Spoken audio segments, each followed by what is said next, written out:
Hello guys! Hello Leo! Welcome dito sa aking channel Leo.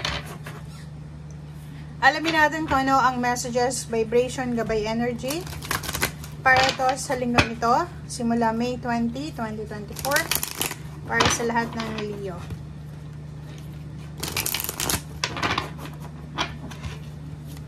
Kung bago ka pala sa channel ko Leo, please like, share, and subscribe. Pakipress ang notification bell button para kayo ay ang una na makapanood sa ating mga videos. Okay, Leo. In the flow, taking shelter and voyage of the heart. Okay. So, dito sa barahan to, sinasabi ng barahan na sa linggong ito, walang masyadong issue, walang masyadong problema. In the flow ka eh, 'di ba? So, go with the flow lang yung nasa tamang direction. Or maayos yung flow ng pamumuhay mo. Okay? So, wala kang masyadong concern. Medyo nagre-relax ka. Okay? So, taking shelter. Ano man ito na kasagutan na hinahanap mo, may mga questions ka, confusion, mahahanap mo daw or makukuha mo yan sa sarili mo. Or ikaw mismo. Ikaw mismo ang makakasagot ng mga concerns mo sa buhay.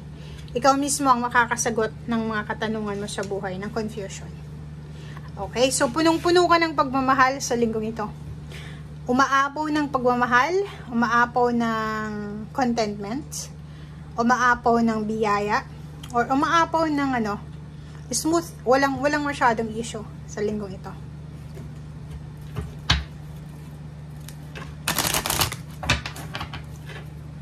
Pwedeng sobra kang in love, sobra kang contented, sobrang masaya, parang gano'n.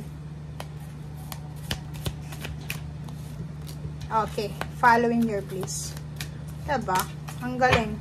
So, Leo, sinasabi ng baraha sa'yo dito na lahat ng gagawin mo sa linggong ito ay para to sa kaligayahan mo. Okay? Susundin mo sa linggong ito kung ano yung alam mo na magdadala sa'yo ng kaligayahan. Lahat ng actions mo, lahat ng kumbaga actions na gagawin mo simula ngayong linggo ay sisiguraduhin mo na magdadala to sa'yo ng saya. Planting seeds. Sinasabi ng barahan na if ever man na nagpa-plant ka ng seeds ngayon, sa either nagsisimula ka pa lang, sinasabi na nasa tamang lugar itong seeds na tinatanim mo. So, ibig sabihin, nasa tamang trabaho ka, nasa tamang direksyon, nasa tamang lugar, or nasa tamang company, nasa tamang relationship, or nasa tamang landas, or nasa tamang direksyon. Healing the past. So, dito nakapag-decide ka na din, pwedeng magde-decision ka sa linggong ito na ayusin yung mga past mo, i-let go yung nakaraan para maka-move on ka na sa future with strength and clarity. Okay? So, if may mga pasan-pasan ka siguro, mga baggages, yung mga bagahe mo ng nakaraan, siguro magde-decision ka ngayon na anong tawag dito? Ibaba na, 'di ba? Medyo babawas-bawasan mo na siya ng pakonti-konti. Yung mga pinapasan mong issues, pain, heartaches, expectation. So, relaxing yung linggong ito para sa'yo. So, medyo makakahinga ka ng malalim. Medyo makukuha mo yung konting contentment and happiness. Hindi ka na siguro tulad ng dati na masyadong nag-expect. And go with the flow ka talaga. Go with the flow ka sa linggong ito. Ay, iniisip mo kung anong mangyari, yun na yun. Hindi kayong parang sobrang aggressive ka na kailangan mong kontrolin yung sitwasyon. Okay. The Empress. Yun. So, ang Empress card na to is sinasabi na ang dami-dami mong bagong ideas, bagong inspiration, bagong goals para sa abundance and prosperity. So, sabihin na natin abundance and prosperity, financial, trabaho, relationship, plano, goals, or kano pa man. Ang nakikita natin dito, may iba sa inyo na simula sa linggong ito, magfo-focus kayo sa health nyo. Lalo yung mga babaeng Leo. Nakikita natin na relax talaga yung energy nyo. So, ang focus nyo is maging healthy, physically, mentally, spiritually, and psychologically. Wow. Okay. So, kung makikita mo dito, may 7 of Pentacles ka. Meron kang tinatrabaho sa ngayon na hinihintay mo or alam mo na may harvest na darating. Planting seeds, diba? So, ibig sabihin, may iba sa inyo dito, Leo, na may ginawa kayong actions. It's either 7 years ago, 3 years ago, or 11 years ago. And this week is parang nag-expect kayo ng return.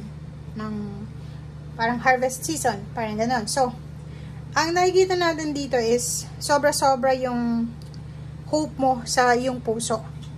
Excitement. Excited ka din. Parang nakikita natin dito na may Leong sobrang excited dahil sa paparating na pera, dahil sa bagong inspirasyon, dahil sa bagong goals, or dahil sa result. So, ibig sabihin yan, alam mo sa sarili mo na positive yung result ng mga ginawa mo sa nakaraan. Kaya ka sobrang excited. Okay. Money. Okay. Next is 3 of Wands. So, kung naghihintay ka na mahawakan ng perang ito, sinasabi ng barahan na sa linggong ito, be patient muna. Ang galing niya. Kasi, may iba sa inyo, Leo, dito na siguro 3 years nang naghihintay ng lump sum, ng back pay, ng bonus, ng ano ba tong hinihintay mo na mahawakan ng pera? So, either naghihintay ka ng trabaho, naghihintay ka ng confirmation sa business na gusto mong i-open, mga payouts, bonuses, or pwedeng offer galing sa malayong lugar, nag-apply ka ba sa ibang bansa, or pwedeng end of contract, renewal of contract, financial success, financial prosperity ito. 'Di ba? Yung parang tinanim mo na ginawa mo na. Tapos na yung trabaho, Leo. Tinapos mo na yung trabaho.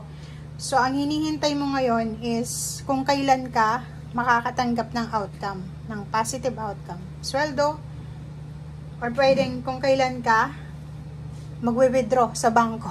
Parang ganun. So, temperance, sinasabi ng baraha sa'yo dito na kailangan mo sa linggong itong maging mapasensya. Kailangan mong matutunan yung paghihintay. Kailangan matutunan na alisin yung pagiging aggressive and pagkamainitin ng ulo. Okay? Para makuha mo kung ano man to na manifestation. Thank you guys and see you again. Bye!